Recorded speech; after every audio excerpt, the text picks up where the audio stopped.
रायगडावरती एक मंदिर आहे, जगाच्या ईश्वराचं मंदिर. काय नाव त्या मंदिराचं? जगदीश्वराचं मंदिर. ते मंदिर होळीच्या माळावरती उभं राहायचं आणि लांबणं बघायचं. ते मंदिर तुम्हाला लांबणं मस्जिदीगत दिसते.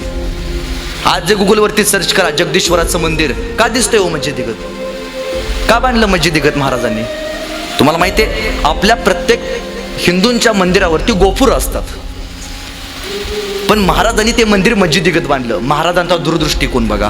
महाराजांना माहिती आहे यदा कदाचित मी उद्या असेल किंवा नसेल, पण जेव्हा जेव्हा होईल रायगडावरती आक्रमण होईल तेव्हा तेव्हा मी नसलो तरी रायगडाच्या जगदीश्वराच्या मंदिरातल्या पिंडीला हात लागता कामा नये. महाराजांच्या मृत्यूनंतर रायगड 3दा जाळला गेला. रायगडावरती प्रचंड मोठं लाकडी बांधकाम होतं, आता त्यातला एक लाकूड सुद्धा उरलं नाही.